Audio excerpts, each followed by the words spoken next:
hotel লিলিত 9 ঘণ্টা জোৰা ৰুদ্ধতাৰ বৈঠক পৱন সিং ঘাটোৱাৰে আৰম্ভণি কৰিছিল এক দীঘলীয়া ভাষণ ঘাটোৱাৰৰ ভাষণৰ সাৰমৰ্ম কেৱল মুখ্যমন্ত্ৰী ঘাটোৱাৰৰ ভাষণৰ সাৰমৰ্ম কেৱল মুখ্যমন্ত্ৰী 2026 নিৰ্বাচন পৰ্যন্ত মুখ্যমন্ত্ৰীক ব্যক্তিগত আক্ৰমণৰ পৰামৰ্শ মুখ্যমন্ত্ৰীৰ পৰিয়ালৰ বিৰুদ্ধে ৰাজনৈতিক আক্ৰমণৰ লক্ষ্য মুখ্যমন্ত্ৰীৰ পত্নী ৰিণিকী ভূঞা শৰ্মাক ব্যক্তিগতভাৱে আক্ৰমণ কৰিব লাগে প্ৰয়োজন সাপেক্ষে মুখ্যমন্ত্ৰীৰ পুত্ৰ কন্যাকো লক্ষ্য হিচাপে ল'ব লাগে বিজেপি নহয় লক্ষ্য কেৱল মুখ্যমন্ত্ৰী আৰু তেওঁৰ পৰিয়াল কল্যাণমূলক কামক লৈ মুখ্যমন্ত্ৰীক টাৰ্গেট কৰি লাভ নহ'ব ডক্টৰ হিমন্ত বিশ্ব শৰ্মাৰ জনকল্যাণমূলক কামৰ তালিকা দীঘলীয়া মুখ্যমন্ত্ৰীৰ ভাল কামৰ তালিকা বনালে কংগ্ৰেছে ডিলিমিটেশ্যনৰ বাবে হিমন্ত বিশ্ব শৰ্মাৰ নাম ইতিহাসত খৰিত হৈ ৰ'ব বাল্য বিবাহ বিৰোধী অভিযান জনসংখ্যা নিয়ন্ত্ৰণ নীতি মুখ্যমন্ত্ৰীৰ ভাল কামৰ তালিকাত মহিলা আৰু নতুন প্ৰজন্মৰ বাবে লোৱা কল্যাণমূলক আঁচনি নিকা নিযুক্তি মুখ্যমন্ত্ৰীৰ সফলতা সেয়ে কেৱল ব্যক্তিগত আৰু পৰিবাৰ কেন্দ্ৰিক বোকা ছটিওৱা খেল খেলিয়েই 2026 ৰণ জিকাৰ লক্ষ্য ঘাটোৱাৰৰ পৰামৰ্শ সাদৰেৰে সমৰ্থন জনালে জিতেন্দ্ৰ সিঙে বৈঠকত উপস্থিত অৰ্ধ শতাধিক সাংসদ প্ৰাক্তন সাংসদ বিধায়ক আৰু শীৰ্ষ নেতাই হাততালিৰে জনালে সমৰ্থন পিএছিৰ বৈঠকত উপস্থিত আছিল 60 গৰাকী সাংসদ প্ৰাক্তন সাংসদ বিধায়ক আৰু শীৰ্ষ নেতা আৰু এই সমগ্ৰ বিষয়টোৰ সন্দৰ্ভত আমি আৰু অধিক জানিবলৈ আমি ফোনযোগে সংযুক্ত হৈছোঁ আমাৰ নিউজ লাইভৰ চিফ মেনেজিং এডিটৰ জাৰিৰ হুছেইনৰ সৈতে জাৰিৰ হুছেইন ডাঙৰীয়া আপোনাক পোনপটীয়া সম্প্ৰচাৰলৈ স্বাগতম জনাইছোঁ ইতিমধ্যে হোটেল লিলিত যি কংগ্ৰেছৰ বৈঠক হৈছিল সেই বৈঠকত পৱন সিং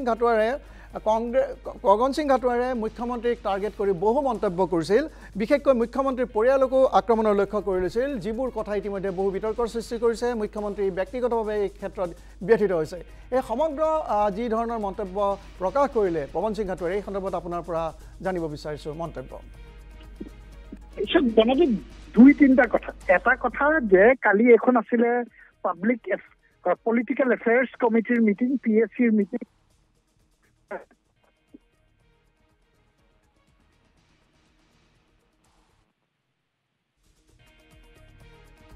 তৈয়াৰ কৰিব তো তাতে প্ৰায় আমি কোৱা নিচিনাকৈ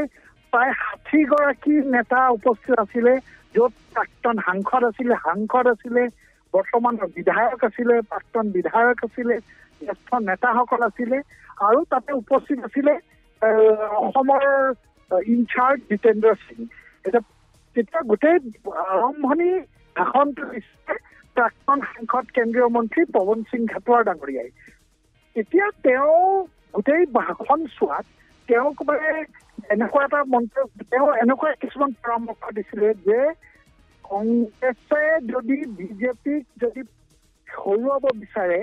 তেতিয়াহ'লে কোনো ধৰণৰ বেলেগ ইছ্যু লৈ পেলাই কংগ্ৰেছে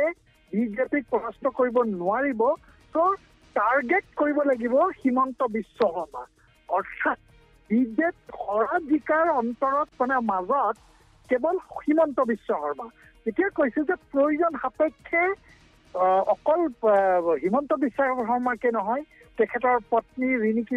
ভূঞা শৰ্মা প্ৰয়োজন সাপেক্ষে ল'ৰা ছোৱালী মানে তেওঁলোকে এই পৰামৰ্শটো দিছে কংগ্ৰেছৰ ফালৰ পৰা যে এটা ডাইৰেক্ট ফ্ৰণ্টেল এটেক কৰিব লাগিব ব্যক্তিগত এটেক কৰিব লাগিব হিমন্ত বিশ্ব শৰ্মাক আৰু এই নেৰেটিভটো এই যে তেওঁক টাৰ্গেট কৰাৰ নেৰেটিভটো এতিয়াৰ পৰা আৰম্ভ কৰি 26লৈকে জাৰি ৰাখিব লাগিব যাতে অসমৰ ৰাইজে এনেকুৱা এটা ইম্প্ৰেশ্যন দিব লাগিব যে ডক্টৰ হিমন্ত বিশ্ব শৰ্মা এজন বেয়া মানুহ সেই বস্তুটো মেছেজটো দিয়াৰ কাৰণে তেওঁলোকে এটা নেৰেটিভ বিল্ড কৰাৰ এটা পৰামৰ্শ দিছিলে আৰু সেই পৰামৰ্শখিনি দিয়াৰ শেষ হোৱাৰ পিছত প্ৰথমতে জিতেন্দ্ৰ সিঙে এই গোটেই বস্তুটোত সমৰ্থন জনাই আমি যিমান দূৰ আমাৰ সূত্ৰ কংগ্ৰেছত সেই বৈঠকত থকা ব্যক্তিসকলে আমাক জনোৱা মতে তেওঁ হাততালি মাৰি সমৰ্থন জনাইছিলে পৰৱৰ্তী সময়ত গোটেই তেওঁলোকে 6টা কমিটি বনাই দিছিলে সেই কমিটিবিলাকেও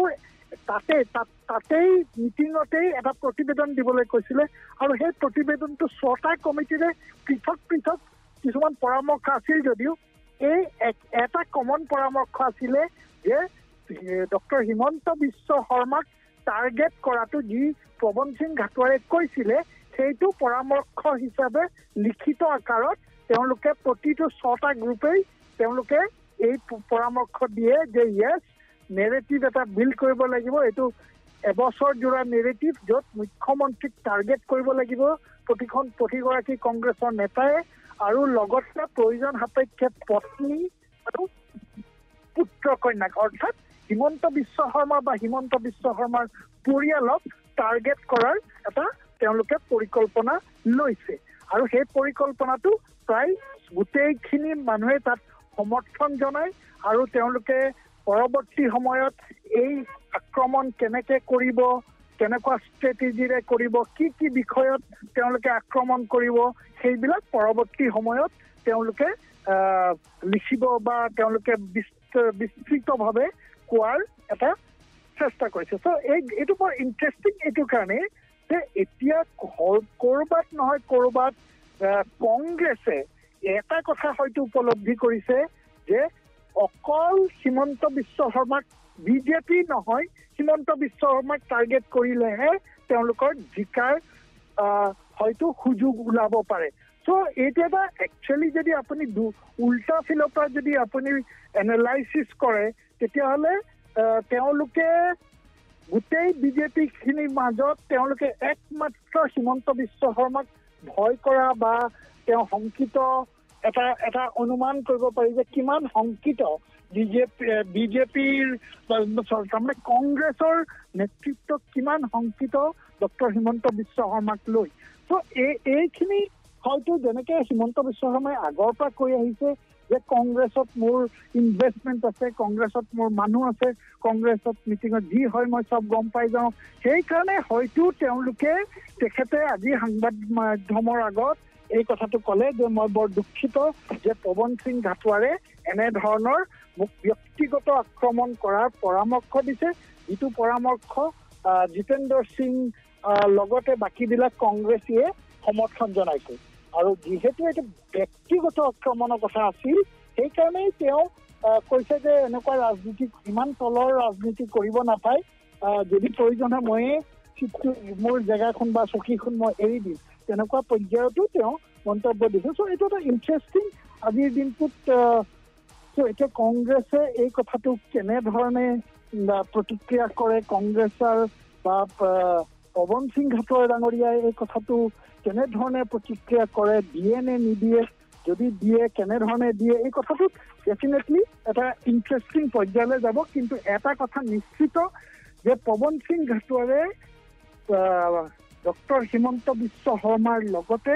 পৰিয়ালক আক্ৰমণৰ লক্ষ্য কৰি লোৱাৰ পৰামৰ্শ দিছিল এটা ভাষণত এইটো অপেনিং ৰিমাৰ্কছ আছিলে সেই বৈঠকৰ আৰু তাৰ পৰৱৰ্তী সময়ত কংগ্ৰেছৰ বাকীবিলাক নেতা তাত বহি থকা নেতাই